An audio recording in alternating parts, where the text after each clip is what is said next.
नमस्कार प्यारे साथियों, स्वागत है एक बार पुनः आप सभी का अपने इस प्यारे से YouTube चैनल टॉपर गैलेक्सी में। दोस्तों, इस वीडियो पे हम लोग बात करेंगे क्लास 12 फिजिक्स के अंतर्गत आपकी पूरी बुक से। जी हां दोस्तों, इस वीडियो में हम लोग पूरी किताब से 50 ऐसे महत्वपूर्ण टॉपिक को देखने वाले हैं जिनको अगर आप लोग पढ़ लेते हैं तो बोर्ड एग्जाम में आपका यहाँ पर 65+ नंबर बिल्कुल पक्का समझ लीजिए होने वाला है। बस आपको वीडियो को अंत तक देखने वाला है और यह वीडियो आपके लिए एकदम समझ लीजिए रामबाण साबित होगा, क्योंकि दोस्तों इस वीडियो में मैंने आपके जो जितने भी चैप्टर हैं शुरू से अंत तक सारे के सारे चैप्टर से मैंने ये 50 टॉपिक सेलेक्ट किए हैं जो कि आपके बोर्ड एग्जाम में बार बार रिपीट हो रहे हैं। तो यहां पर आपको इनको बिल्कुल अंत तक देखना है। और जो बच्चे अभी तक कुछ भी नहीं पढ़े या ऐसे कमेंट आ रहे हैं कि भैया हमारी फिजिक्स में तैयारी नहीं हो पाई है या मतलब केमिस्ट्री में तैयारी नहीं हो पा रही है, तो ऐसा ही वीडियो मैं आपको एक केमिस्ट्री में दे दूंगा और बायोलॉजी में भी, ठीक है। तो यहां पर आज के इस वीडियो को आप लोग बिल्कुल अंत तक देखिएगा और पूरा समझ लीजिए यहां पर समाप्त होने वाला है आपका फिजिक्स। तो ये 50 टॉपिक आपको बिल्कुल तैयार कर लेना है। आप जहां से भी जो है स्टडी करते हैं आपको कहीं पर इसको जो जितने भी मैं टॉपिक बताऊंगा आप कहीं पर इसको टिक कर लीजिएगा और मात्र आपको यही पढ़ना है, ठीक है। जो मैं बताऊंगा आपको मात्र बचे हुए टाइम पर सिर्फ यही पढ़ना है, इन्हीं टॉपिक को पढ़ना है और इन्हीं टॉपिक को पढ़कर समझ लीजिए आप जो है यहाँ पर 65+ नंबर लाने वाले हैं। तो चलिए देखते हैं यहाँ पर, और फिर इनका मैं सोल्यूशन भी आपको दूंगा। तो पहले देखते हैं इनको टॉपिक को समझ लेते हैं, क्योंकि एक आपको आइडिया लग जाएगा ना कि हमें कौन कौन से जो है चीजें पढ़नी है। तो चलिए देखते हैं यहाँ पर, आपके पास समय ना होते हुए ज्यादा मतलब समय भी नहीं है तो ऐसे में हम लोग इनको जो है देख लेते हैं। चलिए नंबर 1 पर आपका आता है, देखिए शुरुआत से हम लोग देखेंगे चैप्टर नंबर 1 से, ठीक है। तो आपका पहला जो इंपॉर्टेंट टॉपिक है वो आपका है कूलाम का नियम, जो कि दो बिंदु आवेशों के मध्य लगता है। हमने देखा था कूलाम का नियम, तो हमने जब कूलाम का नियम देखा था तो बिंदु आवेश के मतलब जो दो बिंदु आवेश होते हैं उनमें आपका कूलाम का नियम लगता है। तो मैंने आपको जो है इसको कंप्लीट बताया था, बाकी काफी सारे बच्चों को यह तैयार भी होगा क्योंकि बहुत ही ज्यादा आसान है ना।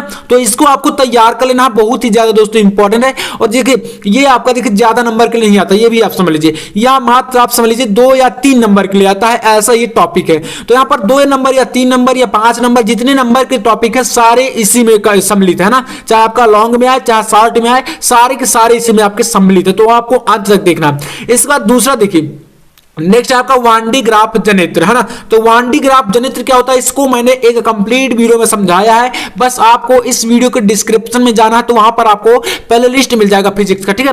तो उसमें आपको जो प्ले लिस्ट है उसमें आपका पार्ट 1 और पार्ट 2 करके प्ले लिस्ट मिलेंगे, जिसमें आपका पार्ट 1 जो फिजिक्स है उसमें आपके उसके सोल्यूशन मिलेंगे और पार्ट 2 जो फिजिक्स है उसमें आपका पार्ट 2 का सोल्यूशन मिलेगा। तो ये आपका वांडी ग्राफ जनित्र काफी ज्यादा महत्वपूर्ण बोर्ड एग्जाम में इससे संबंधित एक प्रश्न आपका 100% आता है, आप चाहे जिस भी पेपर के सेट में आए, ठीक है। इसके बाद देखिए दूसरा अध्यारोपण सिद्धांत तथा आवेश वितरण, जो आवेशों का वितरण होता है उसमें जैसे पृष्ठीय आवेश हो गया, इस प्रकार से हमने देखा था ना। तो पृष्ठ आवेश वितरण होता है इस प्रकार से, मतलब यहां पर आपका अध्यारोपण का सिद्धांत है इसमें। तो इसको आपको पढ़ लेना, इससे संबंधित आपके थोड़ा सा मतलब थ्योरी पूछ ली जाती है कभी कभी, है ना। तो ये भी काफी महत्वपूर्ण है। अब मैं जो बताऊंगा मात्र आपको बसे हुए टाइम में मतलब जो आपका टाइम जो शेष है उसमें आपको सिर्फ यही पढ़ना है, क्योंकि अदर चीजें अगर आप उनमें जो है अपना टाइम वेस्ट करेंगे तो आपके पास समय बहुत ही कम है और इस प्रकार से आपकी तैयारी भी नहीं हो पाएगी। तो मैंने सोचा कि इस प्रकार के वीडियो को आपको बेहतर जरूरत है ना, तो बेहतर होने के कारण मैंने आपको यहां पर दे दिया। तो आप लोग बिल्कुल इनको टिक करके पढ़िए, ठीक है। इसका देखिए नंबर 4 पर आता है विद्युत क्षेत्र की तीव्रता। तो इसकी आपको विद्युत क्षेत्र की तीव्रता की परिभाषा पढ़नी है और इसका जो फार्मूला होता है फार्मूला तैयार करना है। इसे मात्रक भी पूछा जाता है, तो यहां पर मात्रक भी तैयार कर लीजिएगा। इसे ऑब्जेक्टिव क्वेश्चन में बनता है ना, ऑब्जेक्टिव क्वेश्चन में विद्युत क्षेत्र की तीव्रता का मात्रक क्या है, इस प्रकार के क्वेश्चन आ जाते हैं। इसके बाद वैद्युत द्विध्रुव आघूर्ण और वैद्युत फ्लक्स है ना। तो वैद्युत द्विध्रुव आघूर्ण भी हमने पढ़ा था, P बराबर क्या होता है Q × 2L, ठीक है। तो इसको भी हमने पढ़ा है। और वैद्युत फ्लक्स क्या होता है, देखिए कोई पृष्ठ होता है उससे लंबवत कोई पृष्ठ है उसके लंबवत जितनी भी बल रेखाएं होती है उसको क्या होता है, वैद्युत फ्लक्स होता है, यानी वैद्युत फ्लक्स को उसको कहते हैं। तो मतलब आपको इनकी जो है परिभाषा तैयार कर लेनी है, छोटी छोटी एक नंबर 2 नंबर के लिए आते हैं, ठीक है। इसके अलावा लॉन्ग क्वेश्चन में देखिए यहाँ पर आपका आता है वैद्युत द्विध्रुव की अक्षीय स्थिति में तीव्रता। देखिए यहां पर अक्षीय स्थिति होती है और एक आपकी होती है निरक्षीय स्थिति, ठीक है। और दो में से एक क्वेश्चन बोर्ड एग्जाम में हर बार आता है। तो यहां पर वैद्युत द्विध्रुव की अक्षीय स्थिति में तीव्रता, इसके अलावा वैद्युत द्विध्रुव की निरक्षीय स्थिति में विद्युत क्षेत्र की तीव्रता, दो में से एक क्वेश्चन 100% आपके बोर्ड एग्जाम में आता है। तो अब इनमें से आपको तैयार करना है दोनों, क्योंकि अगर आप एक तैयार कर लेते हैं तो दूसरा यार उससे भी आसान है, दोनों में कुछ भी ज्यादा डिफरेंस नहीं है। अगर आप डेरिवेशन को करते हैं, एक डेरिवेशन आप कर लेते हैं, दूसरा अपने आप समझ लीजिए थोड़ा सा भी आपको मेहनत करना पड़ेगा, उतने में आपका हो जाएगा। तो मैं आपको इस पर एक वीडियो बना दूंगा, यानी कि 2 टॉपिक है, 2 में से आपको एक टॉपिक पर वीडियो बना दूंगा अगर आप इस पर कमेंट करते हैं तो यहां पर आपको जल्दी वीडियो मिल जाएगा, ठीक है। तो कमेंट जरूर करिएगा। इसके बाद देखिए 7वां गॉस की प्रमेय, या तो यार समझ लीजिए आएगा ही आएगा, गॉस की प्रमेय तो आती ही आती है और 100% आता है। इसका फुल डेरिवेशन करने के लिए आता है, तो पहले इसकी परिभाषा, उसके बाद आपको इसका जो है गणितीय व्याख्या कैसे करनी है ये आपको आता है। इसके बाद देखिए आपका 8वां टॉपिक, 8वां आपका है विद्युत विभव तथा विभवांतर। तो देखिए ये एक प्रकार से जो है परिभाषा समझ सकते हैं आप लोग कि विद्युत विभव क्या है और विभवांतर क्या होता है, विद्युत विभवांतर। हाँ, तो मैंने देखिए यहां पर छोटे से छोटा बड़ा से बड़ा जितने भी टॉपिक है इतने आप अगर पढ़ लेते हो तो यार बिल्कुल 100% गारंटी है कि आपका आएगा। बाकी न्यूमेरिकल क्वेश्चन की देखिए मैं आपको जवाबदारी अलग से ले रहा हूं, क्योंकि देखिए न्यूमेरिकल क्वेश्चन तो मैंने यहां पर बताया नहीं है। अब न्यूमेरिकल भी बोर्ड एग्जाम में आते हैं, तो फिजिक्स के अंतर्गत न्यूमेरिकल की तैयारी तो आपको करनी पड़ेगी। तो ऐसे में मैंने आपको न्यूमेरिकल की वीडियो जो है अलग से प्रोवाइड कर रहा हूं, तो आप लोग न्यूमेरिकल को अलग से पढ़िए, है ना। बाकी आपको ये टॉपिक अपने से पढ़ना है, और जो भी आपको समस्या हो रही तो कमेंट करिए, सारी चीजें मैं आपको प्रोवाइड कराऊंगा। बाकी न्यूमेरिकल की वीडियो आपको मैं अलग से दूंगा, ठीक है। तो चलिए अगला देखते हैं आप नंबर 9 नंबर पर आपका आता है संधारित्र, ठीक है। तो संधारित्र में आपको समांतर प्लेट संधारित्र जरूर पढ़ना है। समांतर प्लेट संधारित्र की धारिता का व्यंजक दोस्तों एकदम इंपॉर्टेंट है, ठीक है। तो ये आपके जो टॉपिक होंगे ये आपके 5 नंबर के लिए आते हैं, यानी कि आपका एक प्रकार से लॉन्ग क्वेश्चन जो होते हैं, दीर्घोत्तरीय प्रश्न हैं, उनके अंतर्गत ये प्रश्न आते हैं, ठीक है। इसके बाद देखिए 10 नंबर पर आपका आता है वैद्युत द्विध्रुव की अच्छी स्थिति में विभव, यानी कि आपका देखिए जिस प्रकार से हमने तीव्रता के लिए देखा था जो है अच्छी स्थिति और निरक्षी स्थिति, ठीक उसी प्रकार से यहां पर वैद्युत विभव के लिए होता है ना। तो एक में आपका शून्य हो जाता है और एक में आपके वैल्यू निकल के आती है, तो आपको देखिए दोनों को तैयार करना है ना। तो यहां पर देखिए फिजिक्स इसलिए है कि फिजिक्स यार आपको तैयार अगर अच्छे नंबर चाहिए तो ये चीजें आपको लेकर चलना पड़ेगा, अन्यथा यार एक प्रकार से आप समझ लीजिए बहुत बुरी तरीके से आपको परेशान करती है। देखिए आपको मैं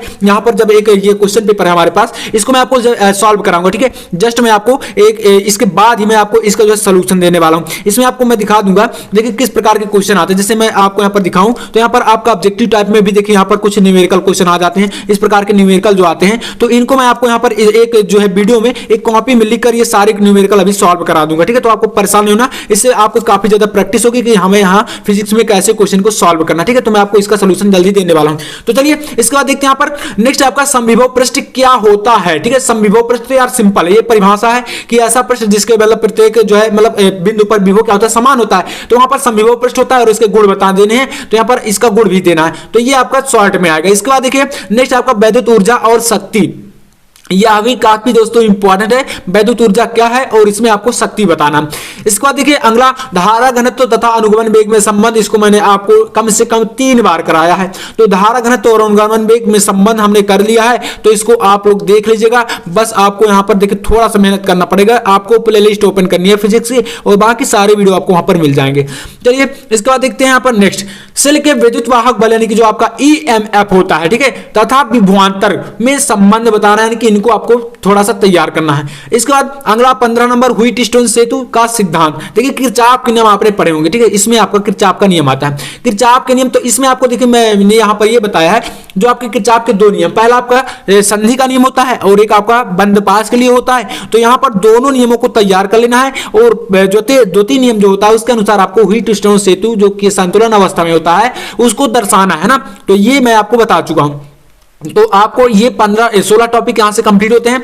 इसके बाद चलिए हम देखते हैं यहां पर अगला जो हमारा टॉपिक है यहां पर नेक्स्ट है आपका 17 नंबर। तो देखिए इसको भी चलिए देखते हैं। तो देखिए 17 नंबर पर आपका आता है यहां पर मीटर सेतु, ठीक है। तो ये आपका व्हीटस्टोन सेतु हो गया और आपका किरचॉफ के नियम हो गए और ये मीटर सेतु हो गया। 3 में से दोस्तों एक आपका बोर्ड एग्जाम में 101% आएगा, ठीक है। तो 3 में से एक आपका आने वाला है, तो आपको देखिए तैयार तो तीनों करना है। देखिए इसमें ज्यादा आसान है, बहुत ही कठिन नहीं है। जब आप लोग देखिए किरचॉफ के नियम पढ़ेंगे तो किरचॉफ के नियम से आपका व्हीटस्टोन सेतु तैयार हो जाएगा, थोड़ा सा मेहनत करना पड़ेगा। और जब आप लोग इसे तैयार कर लेंगे व्हीटस्टोन सेतु तो आपका यह मीटर सेतु तो समझ लीजिए आ ही गया। तो ये चीजें होती है। बाकी इसके बाद आपका देखिए 18 नंबर है विभव मापी का सिद्धांत, है ना। तो यहां पर विभव मापी का सिद्धांत क्या इसको बताना है। इसके बाद आपका आता है ओम का नियम।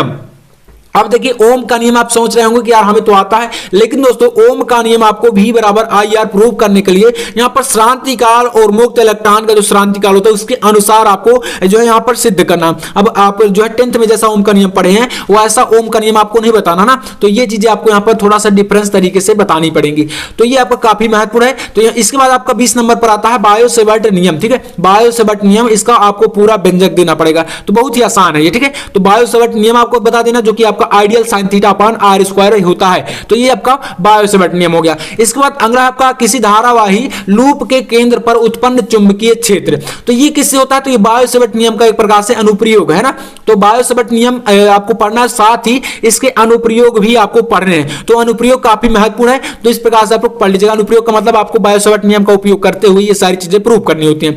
इसके बाद 22 नंबर आपका आता है एम्पियर का नियम तथा अनंत लंबाई के सीधे तार के अनुप्रयोग से, ठीक है, तो इसमें आपको यहां पर एम्पियर का नियम बताना है और अनंत लंबाई के सीधे तार के अनुप्रयोग, मतलब इसमें आपको बायो-सेवर्ट नियम से यहां पर इसमें भी आपको निकालना है चुंबकीय क्षेत्र की तीव्रता, ठीक है। इसके बाद देखिए अगला है दो समांतर धारावाही चालकों के बीच बल, तो ये आपको बल निकालना है, दो समांतर धारावाही चालकों के बीच बल, इस पर भी आपको वीडियो मिल जाएगा, ठीक है। तो यहां पर जितने भी टॉपिक आपको परेशान नहीं होना ज्यादा, बस यहां पर प्लेलिस्ट आपको ओपन करना है। इसके बाद है चल कुंडली गैल्वेनोमीटर यानी कि धारामापी क्या होता है, इसकी सुग्राह्यता क्या है, और 25 नंबर आपका लेंज का नियम, क्योंकि देखिए लेंज का नियम हो गया, आपका कूलाम का नियम हो गया, एम्पियर का नियम हो गया, ये नियम भी आपके बोर्ड एग्जाम में कई आते हैं, जैसे किरचॉफ का नियम हो गया, तो ये बोर्ड एग्जाम में आते हैं, तो इसलिए नियमों को जरूर तैयार कर लीजिएगा।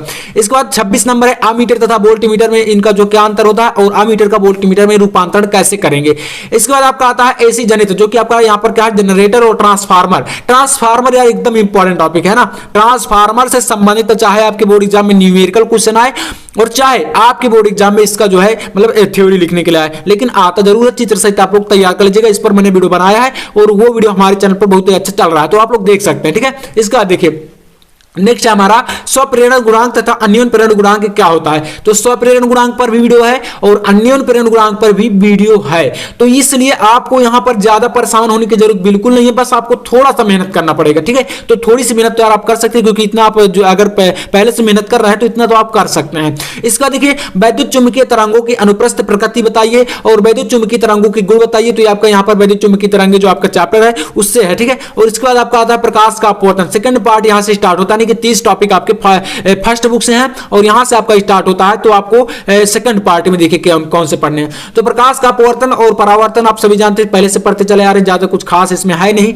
इसके अलावा फैराडे के नियम आपके यहां पर इनको पढ़ लेना है, कभी कभी आ जाते हैं, ठीक है। इसके अलावा यहां पर 33 नंबर है एलसीआर परिपथ, और ये तो आएगा ही आएगा भाई साहब, तो जो एलसीआर परिपथ है इसमें आपका ये क्वेश्चन बनने वाला है, ठीक है। इसकी प्रतिबाधा और कालांतर के लिए फार्मूला, तो इस पर मैंने वीडियो बनाया, जस्ट एक वीडियो में इस पर और ला रहा हूं क्योंकि काफी सारे कमेंट आ रहे हैं, तो इस पर वीडियो जल्दी एक आने वाला है ना। तो चलिए इसके बाद आपका यहां पर 34 नंबर क्या कह रहा है, संपर्क में रखे पतले लेंस से संयुक्त फोकस दूरी के लिए आपको फार्मूला निकालना है। संपर्क में दो लेंस रखे हैं और उनकी संयुक्त जो फोकस दूरी होगी इसका फार्मूला कैसे निकालेंगे, तो इस पर भी वीडियो है। इसके बाद आता है लेंस मेकर सूत्र, इसे बोलते हैं लेंस निर्माता सूत्र, तो इस पर भी आपको एक डेरिवेशन तैयार करना है और इसके अलावा लेंस शक्ति के बारे में आपको पढ़ना है। इसके बाद देखते हैं नेक्स्ट, तो 36 नंबर देखिए क्या है, फ्रिंज की चौड़ाई के लिए व्यंजक, एकदम दोस्तों मोस्ट इंपॉर्टेंट क्वेश्चन है ये। यहां पर जो फ्रिंज की चौड़ाई का व्यंजक है बोर्ड एग्जाम में हर बार आता है, ठीक है। तो इस पर आपको एक जो बिल्कुल एकदम लॉन्ग तरीके से तैयार करना है, तो इस पर मैंने एक वीडियो बनाया है, लेकिन इस पर आपको शायद एक वीडियो की जरूरत है, तो मैं आपको एक और दे दूंगा, है ना। तो इसमें आपको मिल जाएगा फ्रिंज की चौड़ाई के लिए व्यंजक जल्द ही, तो आप लोग इसको जो है तैयार कर लीजिएगा। इसके बाद देखिए अगला दृष्टि दोष में आपको निकट एवं दूर दृष्टि दोष पढ़ लेना, ज्यादा इसमें कुछ खास पूछा नहीं जाता, लेकिन थोड़ा सा पढ़ लीजिएगा, ठीक है, क्योंकि यह 10th में भी एक टॉपिक था, तो आपने 10th में पढ़ा ही होगा, तो ठीक उसी प्रकार से यहां पर आ जाता है ना। इसका देखिए मानव नेत्र, मानव नेत्र भी 10th में आपने पढ़ा है, तो इसका आपको चित्र बनाना आना चाहिए, डायग्राम कभी कभी पूछा जाता है। इसका आपका आता है 39 नंबर हाइगेंस की द्वितीयक तरंगिकाओं के सिद्धांत के आधार पर परावर्तन एवं अपवर्तन की व्याख्या, एकदम दोस्तों मोस्ट इंपॉर्टेंट टॉपिक है ये। यहां पर हाइगेंस की द्वितीयक तरंगिकाओं के सिद्धांत के आधार पर या तो आपके बोर्ड एग्जाम में आएगा परावर्तन की व्याख्या और या तो आपके बोर्ड एग्जाम में आएगा अपवर्तन की व्याख्या, लेकिन दो में से एक आपके बोर्ड एग्जाम में 100% आएगा, तो इसलिए दोनों तैयार करना, ठीक है। और दोनों के वीडियो आपको हमारे चैनल पर मिल जाएंगे। तो चलिए इसके बाद देखते हैं यहाँ पर व्यतिकरण एवं विवर्तन को समझाइए, ये तो परिभाषाएं हैं। इसके बाद आपका यहाँ पर 41 नंबर है हर्ट्ज तथा लेनार्ड परीक्षण, ठीक है। तो यहाँ पर हर्ट्ज और लेनार्ड का जो प्रयोग था इसमें आपको ये बताना है। इसके बाद आपका आता है आइंस्टीन का प्रकाश वैद्युत समीकरण, यह भी एक इंपॉर्टेंट टॉपिक है और बोर्ड एग्जाम में यह भी कई बार आया हुआ है। तो यहाँ पर आइंस्टीन का प्रकाश वैद्युत समीकरण आपको बताना है। और इसके बाद आपका 43 नंबर पर आता है परमाणु रदरफोर्ड मॉडल। तो परमाणु रदरफोर्ड मॉडल जो है अपने 9th में भी पढ़ा है और अब भी आपको पढ़ना है, काफी ज्यादा यह भी इंपॉर्टेंट है।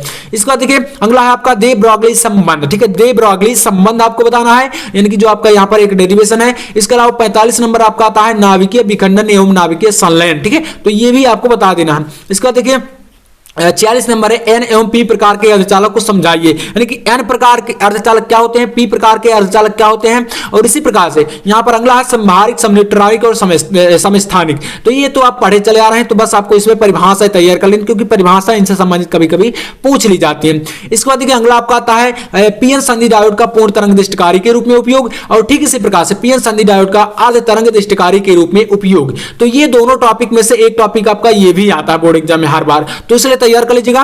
बाकी आपका अंतिम क्वेश्चन है एंड गेट हो गया, नॉट गेट हो गया, और गेट हो गया। तो ये गेट के अंतर्गत भी आपका एक आ जाता है, इसमें आपको बूलियन व्यंजक बताना होता है, सत्यता सारणी बतानी होती है, इसका जो आरेख बनता हुआ बताना होता है। तो इसलिए ये 50 टॉपिक अगर आप पढ़ लेते तो आप समझ लीजिए फिजिक्स में आपको कोई फेल करने वाला बिल्कुल पैदा नहीं हुआ, और समझ लीजिए अगर आप पढ़ लेते तो यार बेहतर नंबर भी आने वाले हैं। तो उम्मीद करूंगा कि आपको वीडियो पसंद आएगा। एक ऐसा वीडियो मैं आपको केमिस्ट्री में दे दूंगा और फिजिक्स में। ठीक है, तो चैनल को भी सब्सक्राइब कर लीजिएगा, और बाकी मैं मिलता हूं आपसे नेक्स्ट वीडियो में। तब तक के लिए जय हिंद, वंदे मातरम।